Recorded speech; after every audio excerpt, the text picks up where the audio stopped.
এটি কি ঠিক যে পর্দার অন্তরালে জামায়াত এবং বিএনপির সঙ্গে সরকারের এক ধরনের আলোচনা চলছে? দেখেন, প্রশ্নটা কিন্তু খুব ফান্ডামেন্টাল। জনাব শিশির মনির, চাপ তো একভাবে জামায়াতে ইসলামীও তৈরি করছে। তারা যখন বলছে যে গণভোট নভেম্বরেই হতে হবে, যদি 5 দফা দাবি মেনে না নেওয়া হয় তাহলে 11 নভেম্বর ঢাকার চিত্র ভিন্ন হবে, তখন তো সেটিও সরকারের উপর এক ধরনের চাপ দেয়। মাঝখানে আরেকটা প্রশ্ন করলে তো আমি উত্তর দিতে পারবো। জি জি, বলেন আপনি। কি কারণে একটা রাজনৈতিক দল কিংবা সকল রাজনৈতিক দল সংস্কার প্রস্তাব বাস্তবায়নের প্রক্রিয়ার পথে বাধা দিবেন? এর পিছনে কি কারণ? জনাব শিশির মনির, মাহমুদা হাবিবা বলছিলেন যে আসলে যে বিষয়গুলো প্রকাশ্যে হয় সবকিছুই তো প্রকাশ্যে হয় না। এই একই রকম একটি প্রতিবেদন আজকে বিবিসি বাংলায় কিছুক্ষণ আগেই এসেছে, যেখানে দাবি করা হয়েছে যে পর্দার অন্তরালে দুই প্রধান রাজনৈতিক দলের সাথে আলোচনার মাধ্যমে একটি জায়গায় পৌঁছানোর চেষ্টা করছে সরকার। এটি কি ঠিক যে পর্দার অন্তরালে জামায়াত এবং বিএনপির সঙ্গে সরকারের এক ধরনের আলোচনা চলছে এই চলমান সংকট নিরসনে? Quite normal. আলোচনা করেই তো সমাধান হবে। আলোচনার জন্যই তো চেষ্টা করা হয়েছে। জামাত ইসলামীর পক্ষ থেকে আলোচনায় বসার জন্য আহ্বান জানানো হয়েছে। জি, জামাত ইসলামের পক্ষ থেকে যেটি জানানো হয়েছে সেটি তো প্রকাশ্যে জানানো হয়েছে, কিন্তু অন্তরালে কি সরকারের সাথে অলরেডি এই দুটো দলের একটা নেগোসিয়েশন চলছে কিনা? আপনি তো আমাকে উত্তরটা দিলেন না। জি, উত্তরটা তো দেওয়া শেষ করতে হবে না, মাঝখানে আরেকটা প্রশ্ন করলে তো আমি উত্তর দিতে পারবো। জি জি, বলেন আপনি। এই জন্য কোয়াইট নরমাল। এবং বর্তমান যে সরকার আছে, এই সরকার তো কারো পক্ষে কিংবা বিপক্ষে সরকার নয়। তারা কি চেষ্টা করবে? তারা তো এটাই চেষ্টা করবে, তারা যে সিদ্ধান্তটা নিবেন এটি যেন উভয় পক্ষের জন্য, সকল পক্ষের জন্য, উভয় পক্ষ বলা আমি ঠিক হচ্ছে না, সকল পক্ষের জন্য সহনশীল হয়, বাস্তবসম্মত হয়। এটা তো বেছে নিবেন। এই প্রক্রিয়া অবলম্বন করাটাকেই আমি মনে করি ওয়াইজ এবং প্রুডেন্ট ডিসিশন মেকিং প্রসেস।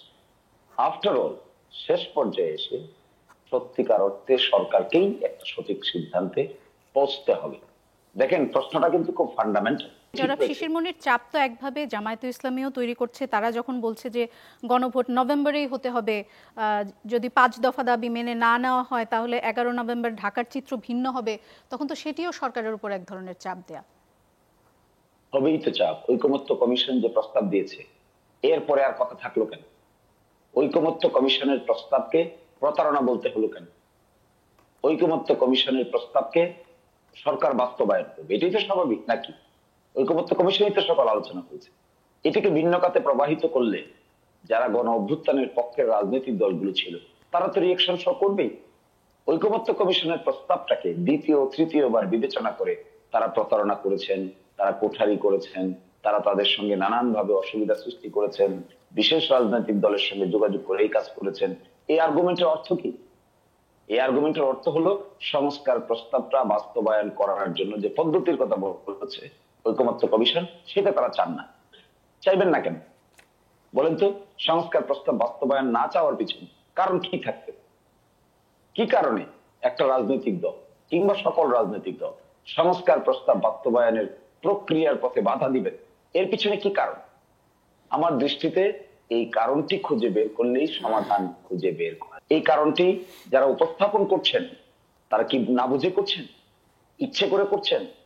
চাপ প্রয়োগ করার জন্য করছেন? নাকি আমিত্ব দেখাচ্ছেন? আমি মনে করি এটা উচিত নয়। রং step. These wrong step may lead to a new dimension in the politics. আমি মনে করি BNP should come to the conclusion, এই কথা বলে যে তারাই বরঞ্চ সংস্কার প্রক্রিয়ায় নেতৃত্ব দিবে, এটা আমরা আশা করি।